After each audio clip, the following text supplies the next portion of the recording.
सलीम बुखारी साहब, अब ये जो मामला है समाअत इसमें बाकायदा तौर पर 18 दिसंबर से शुरू होने जा रही है। क्या आपको लगता है इंतखाबात में आप इस चीज़ को लेकर डिले देख रहे हैं कोई? देखिए, इस पूरी सूरत हाल के दो पहलू हैं। एक पहलू ये है कि लाहौर हाई कोर्ट में एक पिटिशनर ये पिटिशन लेके आता है कि जी जो अमला मुंतखब किया है इलेक्शन कमीशन ने इंतखाबात को कराने के लिए, उन पर हमें एतमाद नहीं है, या हमारा ख्याल ये है कि वो इलेक्शन फेयर एंड फ्री नहीं कराएंगे, जिसके ऊपर जज साहब ने वो नोटिफिकेशन जो है मुअत्तल कर दिया है। और एक लार्जर बेंच बनाने के लिए जो फाइल है वो चीफ जस्टिस को भेजी, जिन्होंने एक 5 रुकनी जो है वो बेंच बना दिया है और 18 दिसंबर को वो इसकी हियरिंग करेगा। इसका एक एस्पेक्ट तो ये है कि इस लीगल प्रोसेस को, जो कानूनी प्रोसेस है, जो आईनी प्रोसेस है, इसको अपने लॉजिकल एंड तक जाने देना चाहिए था। यानी लार्जर बेंच मिले, 18 दिसंबर को देखे कि ये जो पिटीशन है ये स्टैंड करती है या नहीं करती है, इसके ग्राउंड्स ठीक हैं या नहीं ठीक है। दूसरी तरफ हम देखते हैं कि एक पैरेलल चीज हो रही है, वो लाहौर सुप्रीम कोर्ट में है, इस्लामाबाद में। यहाँ चीफ इलेक्शन कमिश्नर साहब जो हैं वो चीफ जस्टिस से भी मिले हैं और दीगर जजेस से भी मिले हैं, और एक तासुर ये हो रहा है कि शायद इस मुलाकात के बाद फिर एक स्पेशल सेशन जो है सुप्रीम कोर्ट का होगा, जिसमें इलेक्शन कराने के हवाले से या उसकी तारीख के हवाले से कुछ अहम फैसला होगा। मेरे ख्याल से अगर इस किस्म का तसादम शुरू हो जाए कि लाहौर हाई कोर्ट जो है वो कानून की बुनियाद के ऊपर अपना अमल जो है वो आईनी तरीके से या प्रोसीजरल तरीके से चला रही हो, और दूसरी तरफ एक नई सूरत हाल पैदा करके उसमें फैसले करने की कोशिश की जाए, तो ये एक अजीब सा मुझे तसादम लग रहा है। मेरा ज़ाती राय ये है कि लाहौर हाई कोर्ट को इस केस को मुकम्मल तौर पर देखने के बाद फैसला करने तक की मोहलत दी जानी चाहिए थी, ताकि इस अमल को डिस्टर्ब ना किया जाए। अभी सूरत हाल जो है ये एक क्राइसिस की तरफ मुझे बढ़ती दिखाई दे रही है, लेकिन जैसा मैंने कहा कि अगर लाहौर हाई कोर्ट का जो लार्जर बेंच है वो इस मामले को देख के किसी नतीजे पर पहुंचता तो उसका इंतजार कर लेना ज्यादा मुनासिब था।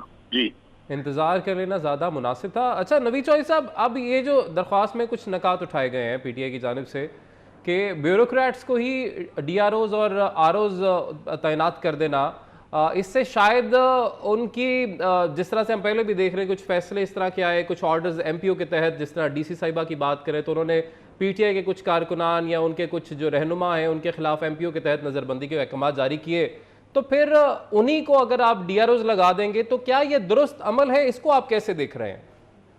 नहीं, अमल तो बिल्कुल दुरुस्त है। उसकी रीजन ये है कि इस बात की क्या गारंटी है कि अगर आप अदलिया से आरओज लेंगे तो उसको मान लिया जाएगा। 2013 के इलेक्शन में अदलिया के आरओज थे और उसको आरओ इलेक्शन कहा गया। उस पर एतराजात पीटीआई ने तो उठाने थे, जाहिर है वो तो ये प्लान करके आए थे कि हमें एतराजात करने हैं, लेकिन उस पर पीपल्स पार्टी ने भी एतराजात उठाए। साबिक सदर असद जरदारी साहब ने कहा था कि ये आरओज का इलेक्शन था, तो वहां भी एतराज आ गया था। होना तो बुनियादी बात तो ये है कि जो इलेक्शन की शफाफियत है वो इंतखाबी मुहिम से लेकर नताइज तक वो जो अमल होता है उसके जरिए सबको नजर आ जाती है, और हारने वाले फरीक इल्जाम लगाए ही करते हैं। सिर्फ इस बुनियाद पर यह कह देना है कि इंतजामी अफसरान जो हैं उन्होंने को ऑर्डर जारी किए थे। देखिए, अगर ऑर्डर जारी किए थे तो लॉ ऑर्डर का मसला भी तो था ना। अगर 9 मई भी हुआ है, 9 मई से पहले भी लाहौर के अंदर तो बहुत सारे कामें हुए हैं। आपने देखा लाहौर में वो जब साबिक चेयरमैन पीटीआई को गिरफ्तार करने की कोशिश की गई, मकतबंद गाड़ियां जलाई गई हैं, बहुत बड़ा कुछ किया गया। ये तो नहीं मामला, जगह जगह पर हमला करते रहे। अस्की टावर पर भी हमलावर हुए थे बाद में। तो बुनियादी बात यह है कि फाजिल जज साहब ने अगर अपना माइंड अप्लाई किया तो इस हवाले से अप्लाई किया है कि वो देख रहे होंगे कि इस वक्त सूरत हाल ऐसी है कि जिसके नतीजे में कुछ मजीद इक़दाम होने चाहिए। तो उन्होंने कह दिया है कि इस मामले को हम देख लेते हैं। पीटीआई की जो पिटीशन थी उसको उन्होंने ज़ाहिर अहमियत दी और उसी पर ये फिर सस्पेंशन हुई इलेक्शन कमीशन के आर्डर की।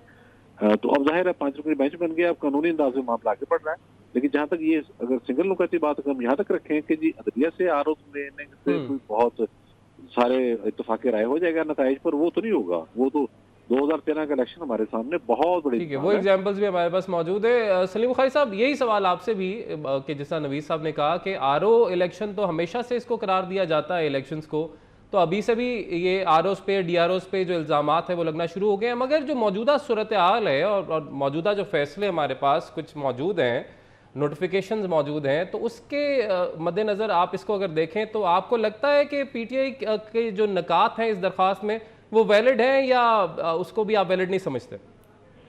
देखिए, पहली बात तो ये है कि पाकिस्तान में जितने भी इलेक्शन हुए हैं, सिवाय 1970 के इलेक्शन के अलावा बाकी सबके ऊपर तो ये एतराज उठते रहे हैं कि जी धांधली हुई है। ये धांधली का जो मंत्रा है, ये तो हमने हर इलेक्शन के बारे में सुना है। किसी ने कोई जवाब बनाया है, किसी ने कोई जवाब बनाया है। आपको याद होगा 2018 के इलेक्शन के बाद भी तमाम मेन स्ट्रीम पार्टीज जिन्होंने इलेक्शन में हिस्सा लिया, सभी ने कहा कि जी इलेक्शन जो है वो रिग हुआ है, इलेक्शन जो है उसमें मनूवरिंग हुई है। तो ये तो हम चूंकि अभी तक ग्रेजुएट करके अच्छे लूजर नहीं बन सके हैं, इसलिए ये एतराजात तो उठते हैं। लेकिन इलेक्शन से कबल, इलेक्शन के इंतखाब से कबल इस तरह की पिटीशन जो है उसकी मेरे ख्याल से को बहुत ज्यादा मिसालें नहीं मिलती हैं कि आपने जो सिलेक्शन ऑफ स्टाफ है फॉर होल्डिंग ऑफ इलेक्शन, उसकी सिलेक्शन पर ही एतराज कर दिया है और पिटीशन लेके आप लाहौर हाई कोर्ट पहुंच गए हैं।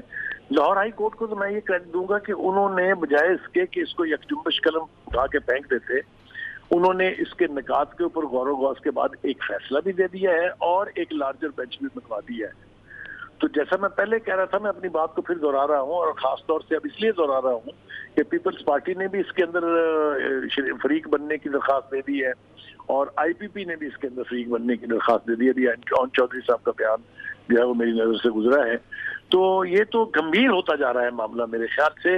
इस लार्जर बेंच की प्रोसीडिंग के फैसले से पहले और कोई एक्शन नहीं होना चाहिए, ये मेरी राय है। इसलिए कि अगर लेवल प्लेइंग फील्ड का गिला कर रही है पीटीआई तो और उनके पास वैलिड पॉइंट्स हैं उसके लिए, जो चंद चीजें मैंने सुनी वो ये कि वो कहते हैं कि देखिए जी हम तो छुप छुप के, ये अफजल मरवत का बयान है कि हम तो छुप छुप के मोटरसाइकिलों पर बैठ के अपने कन्वेंशन को एड्रेस करने जाते हैं, दूसरी पार्टी हम लोग हेलीकॉप्टर में आते हैं, उनको खुली छुट्टी है, हमें लेवल प्लेइंग फील्ड नहीं दी जा रही है। तो ये सारे एतराजात जो हैं, बजाय इसके कि ये बाद में इलेक्शन के मलबा पड़े, अगर ये पहले तय हो जाए तो मेरे ख्याल से कोई खराबी नहीं है।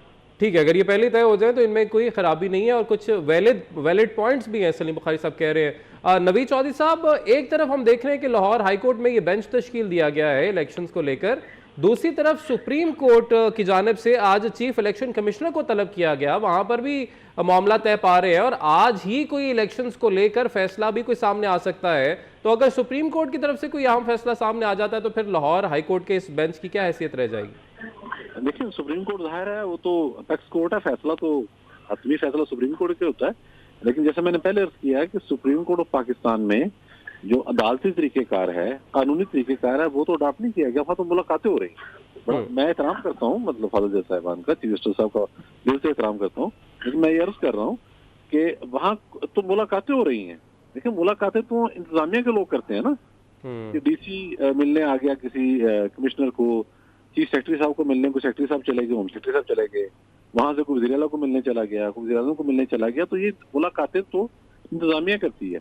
हर इदारे का अपना तरीक़ेकार है काम करने का और उसी के तहत ये हमारी आईनी स्कीम चलती है। तो लाहौर हाई कोर्ट में जो कुछ हो रहा है ये कानूनी कार्रवाई है, अदालती कार्रवाई, यानी कि एक दरखास्त पहले आ गई, उस पर एक ऑर्डर सामने आ गया, ऑर्डर के बाद उन्होंने कहा कि जी लार्जर बेंच बनना चाहिए, लार्जर बेंच बन गया। अब जैसा बुखारी साहब ने फरमाया है, अभी इंफॉर्मेशन आई है कि 2 सियासी जमातों ने भी उसमें फरीक बनने की दरखास्त दी है, तो जाहिर है वो भी इसमें आ गई हैं।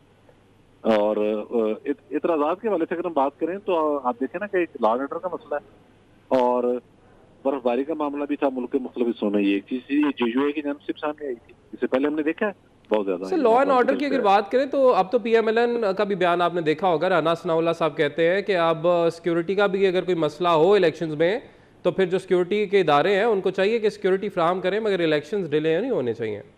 नहीं, उसमें मैं एक और एंगल से बात कर रहा हूँ जी कि देखें, जहाँ बर्फबारी है वो मामला, फिर JUI ने कहा कि हमें भी सिक्योरिटी को दे ना, हमें जो यहाँ मौका नहीं मिल रहा, हम कंपेन चलाने नहीं निकल रहे। ये तो बिल्कुल क्लियर है कि इस वक्त TTP का जो टारगेट है वो JUI है और बहुत बहुत बड़े बड़े उन पर हमले हो रहे हैं।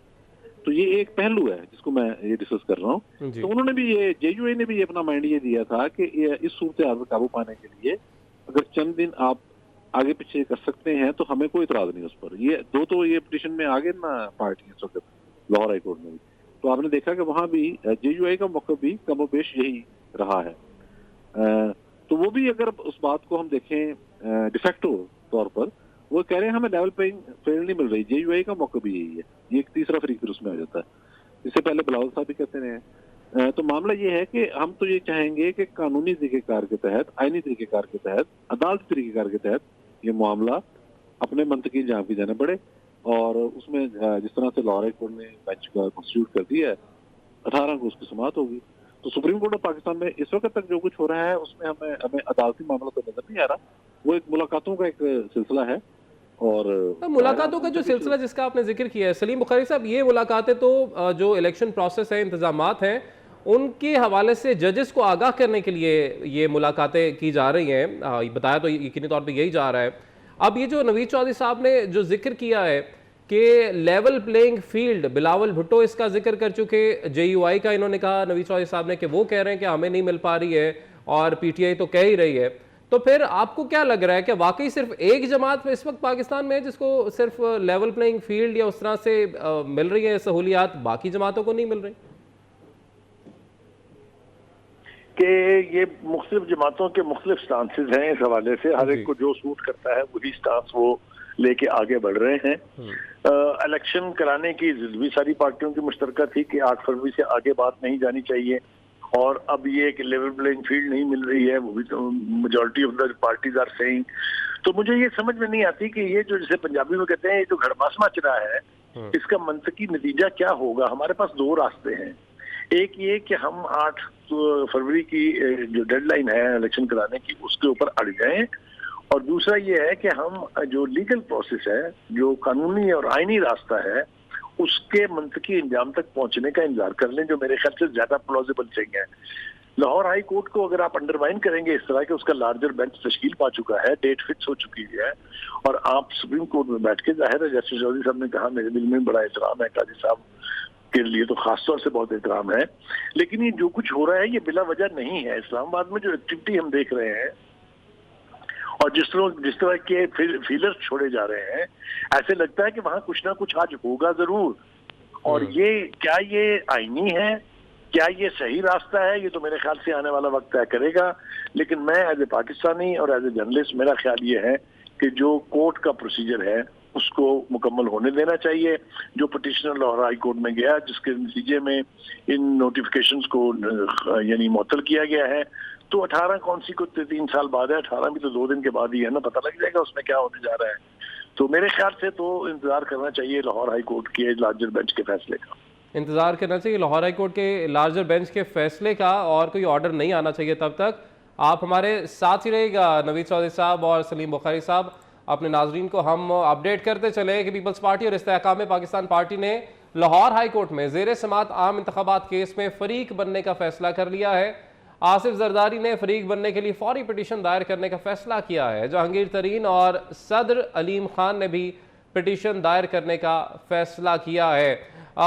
नवीद चौधरी साहब, पीपल्स पार्टी और इस्तेहकाम पाकिस्तान पार्टी भी अब लाहौर हाई कोर्ट में ये जो बेंच तश्कील दिया गया आम इंतखाबात के हवाले से, इसमें फरीक बनने का इन्होंने फैसला कर लिया है। अब आप इस सूरत हाल को किस तरफ जाता देख रहे हैं?